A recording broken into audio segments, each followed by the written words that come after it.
हर महादेव। आप सभी का स्वागत है दोस्तों।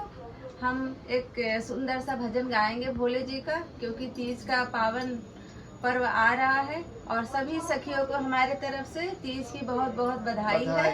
आप सब हमेशा ऐसे सुहागन रहें और प्रभु जी को पूजती रहें। भोलेनाथ आप सबको सुहागन बनाए रखें। और इसी के साथ आओ हम एक सुंदर सा तीज का भजन गाएंगे, और कैसे गाएंगे आप सुनिए।